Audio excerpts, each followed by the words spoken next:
everybody, it's Sandy and welcome back to my channel dedicated to helping you advocate for your own health one topic at a time. So guys, I've got another mask review. It's been a famine for a long time, but finally there are some mask manufacturers that are designing according to the criteria of the World Health Organization, which happens to match my criteria. So these are hand have a nice day masks, and if you want to see my full review, just keep watching. So I actually sent an inquiry to this company because just about anybody who claims to meet my criteria, first of all, I can hardly believe it, but I usually have a few questions that I want answered before I'll decide whether to go ahead and review.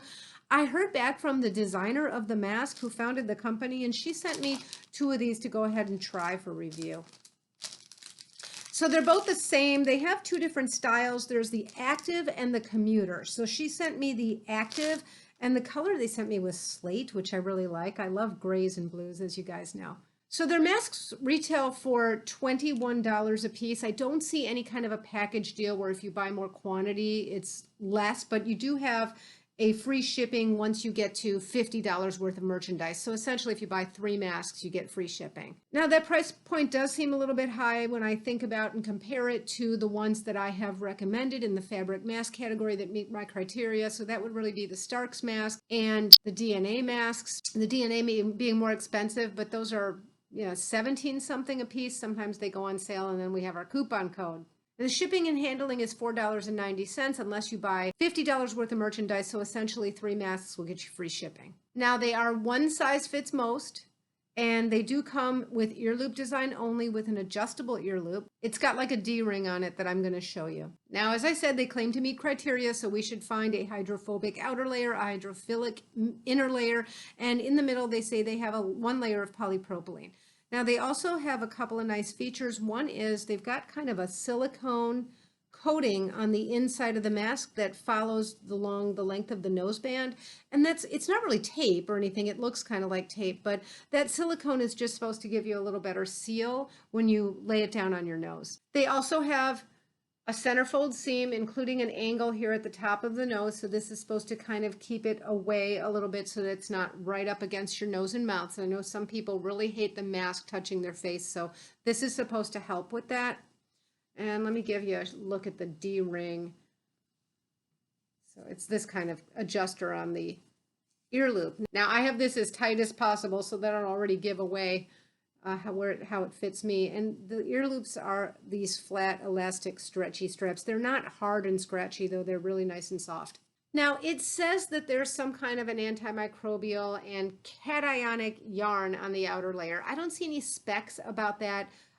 Cationic would mean that it is a positively charged ion. It does make some sense that some things with a charge will disrupt the membrane of bacteria or the outer layer of a virus, but I don't see any specifics, nor do I see any specs on how this would work, and they do recommend washing it every time. So, I kind of don't like these claims when I see something antimicrobial. I really want to see some testing because I think sometimes it gives the impression, not that they're trying to say this, but I think it does give the impression that you're dealing with like a high-tech, profoundly antimicrobial textile, when in fact you're dealing with a layer of fabric that maybe discourages growth and discourages odors, so it's not super friendly to growing a petri dish or something, but I don't know that I would really call that antimicrobial. Now, it says you can wash it on gentle. It says you can tumble dry on low. And as I said, it does say to wash after each use. Now, I don't have the other design, which is the commuter, though I did a little looking on their website. So at the same price point, the other one is a 4-layer mask, but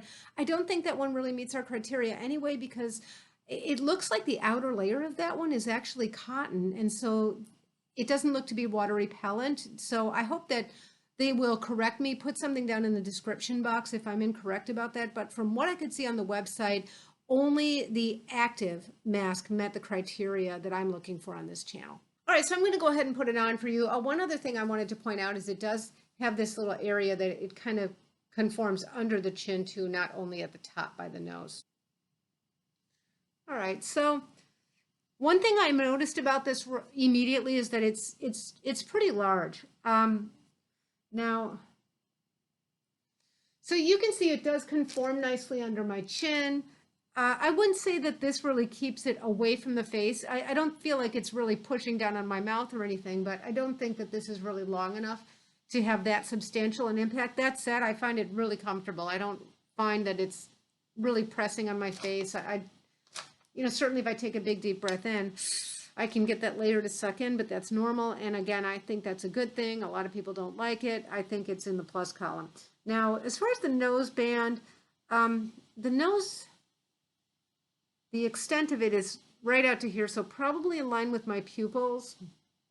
I generally, as you guys know, like to see a much wider nose band so that I can not only conform it to the nose, but then offer a little counter pressure here and then continue to mold it to the cheekbone. And with deep set eyes, I find that does a lot of good in preventing fogging.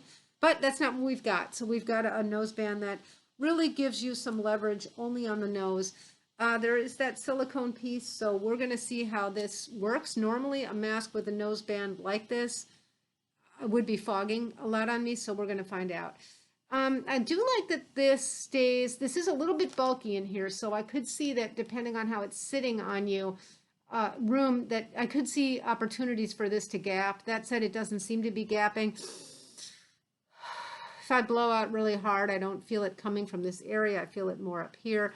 I might go ahead and try this also for you with the lanyard design head strap hack. All right, but let's just get a look at the safety glasses.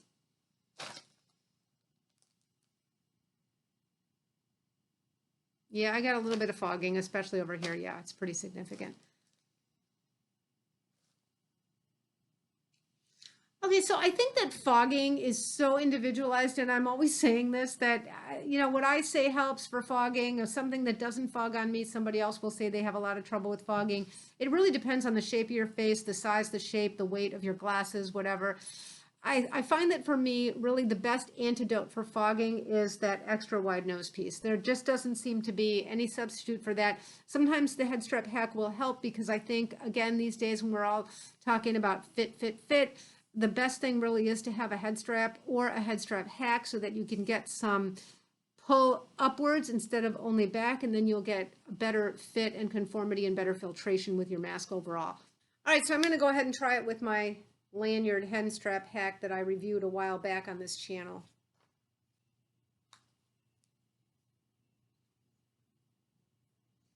All right, so let's give this a try. Ear loops on. I pull the head strap hack way up high. Now I've got my ponytail here. I can feel already that this is a better fit, although I think I'm still getting some leak on this side with my deep set. I don't like to, this is one option, but I don't like to really pull a mask down lower than it is right now.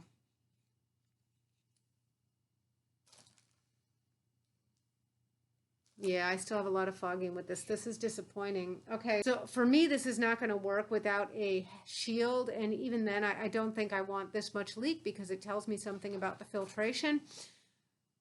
The issue for me here is that I don't have enough leverage on the nose piece. I need a longer nose piece for better conforming to the well under my eye and then the rise of my cheekbone. I think for me, this kind of thing just doesn't work. And that said, it might work perfectly well for somebody else, so I'm going to go ahead and water test it. All right, so let's do the outside layer first. All right, let's see if we get some beading. Oh my. Oh, that's disappointing. That's supposed to be water repellent. It does roll, but it also leaves some wetness. That's too bad. Okay, so what I'm going to do is, well, let me just go on to the inner layer, and then I'm going to do a couple other things. So let's see if we get wicking.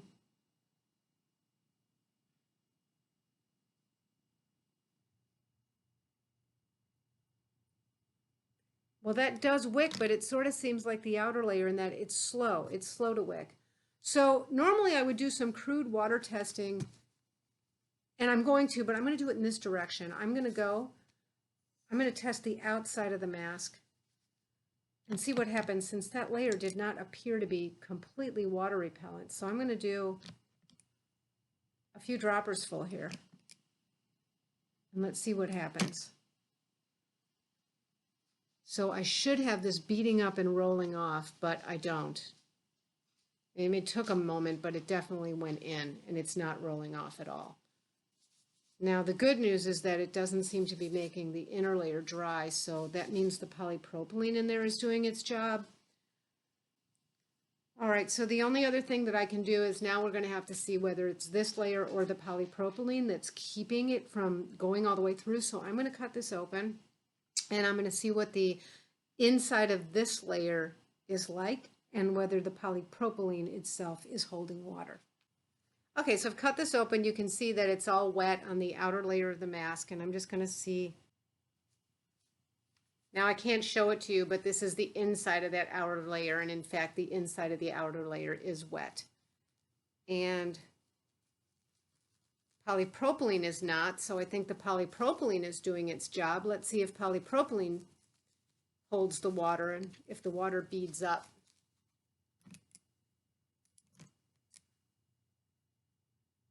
Yeah, I got a nice bead here moving around. So the polypropylene is doing its job. I'm so disappointed because actually, like I said, I talked with the designer of this product and I think she has a great idea for a product. You know, I think that this is like that water resistant, like workout wear, which is more like quick dry. You know, I can even feel there's a little bit of stretch in there. And for me, in general, stretch is sort of a big no on fabric for the mask because it allows opening of the weave, right? So the weave is getting looser or tighter depending on how it's stretched. And, you know, I think the proof is in the pudding. This is wet on the inside of the outer layer, so that water went through. And yeah, I think that while it's a nice idea for design, I think it needs a couple of things. It definitely needs a better water repellent quality on the outer fabric, and in my opinion it could use like the wider noseband. I know not everybody feels the way I do about the noseband. I think that that's a really nice plus and it helps with fogging for me anyway, but yeah, the water resistance issue is what really made this a big fail. I hope they'll work on this because I think they've got the beginning of a nice product and we need more products that meet the criteria. There's almost nothing out there, so I really hope that they'll come back with something, but right now I can't recommend the product. All right, so in the meantime, if you've been finding my content helpful, please know that I'm still trying to sprinkle in the broader content of my channel because I'm afraid you guys are all going to go away when COVID is over and then I'm going to miss you. So yeah, I didn't have the pandemic in mind when I started my channel. I've just been happy to help out with what I can. So let me know if this was helpful, and until next time, be well. Bye-bye.